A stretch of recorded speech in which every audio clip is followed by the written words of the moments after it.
দিলাই না পাস করলে? পাস করলে। যদি ফেল করে না, ফেল করেছে, আমরা ফেল করা ছেলে ভর্তি নিই না।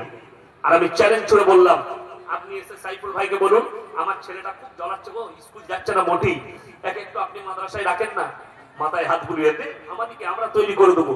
সেই ছেলেটা 10 বছর পরে আপনার মসজিদে তারাবি শোনাবে। যাকে বলেছিলেন স্কুলে আর হচ্ছে না, মাস্টার যাকে বলছে হচ্ছে না, এইটুকু একটা বাচ্চা। আমি 24 পরগনায় একটা মাদ্রাসা চালাচ্ছি, শুধুমাত্র এতিম বাচ্চা, যার কেউ নাই। এইটুকু একটা বাচ্চা, তার মা দিতে গেছে স্কুলে, তো সে এত ভালো ছেলে, মাস্টার বলেছে একে স্কুলে পাঠাবার দরকার নাই, আপনি খালি পরীক্ষার দিনে নিয়ে এসে পরীক্ষা দিয়ে দিবেন, তাইলে আর হাজিরি হয়ে গেল। মানে সে কত ভালো, বুঝতে পারছেন? মা তখন বুঝতে পারলে এই স্কুলে হবে না। কার কাছে? আমার নম্বর পেয়ে ফোন করলো, আমি বললাম চলে যাও অমুক মাদ্রাসায়, ওটা আমি চালাচ্ছি, আমি সেই মাদ্রাসার ডাইরেক্টর, নিয়ে চলে যাও, ভর্তি নিয়ে নিবে। বিশ্বাস করুন, এইগুলোকে আমাদেরকে দিচ্ছেন। আর অনুরোধ করে বলছে, একটা সাধারণ লোক নামাজ পড়ে, আসরের নামাজটা গলায় ধরি মাদ্রাসায় পড়েছে, এরপর পেছনের কাতারে কোন ছেলেগুলো তাকে জিজ্ঞেস করুন, নতুন ছেলেগুলো যারা বাচ্চা এসছে তারা পেছনের কাতারে। তারপর আপনি এসে পেছনের কাতারে দাঁড়িয়েছে আর নামাজ পড়েছে। এখন নামাজ পড়তে পড়তে সে দেখে না কে আছে, আপনার পাছায় চিমটি কেটে দিয়েছে।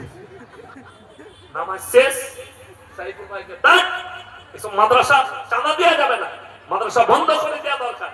ছেলে তৈরি করছেন, ছেলেটা আমাকে চিমটি কেটেছে নামাজে, তুমি একবারও জানলে না ছেলেটা কবে মাদ্রাসায় এসছে। ওই ছেলেটা ফাঁস কাতারে যখন চলে যাবে, তোমার থেকেও দামি নামাজ তার, তোমার জানা নেই।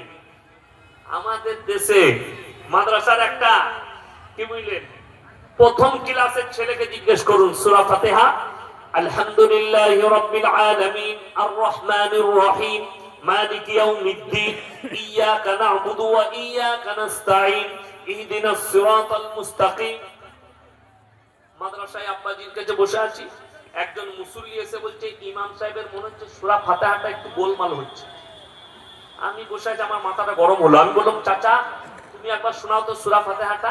বলছে বাপ জানি, আমি তুমি শোনাও না। বলছে আলহামদুলিল্লাহ রাব্বিল আলামিন। আমি বললাম যে এই হারামগুলোকে মারবে কে? ইমাম সাহেব বলছে আলহামদুলিল্লাহি রাব্বিল আলামিন আর রহমানির রহিম, আমি বলছে আলহামদুলিল্লাহ। এই আলহামদুলিল্লাহ সহি না গলত, সাইফুল ভাইকে জিজ্ঞেস করুন, আমি বলবো না।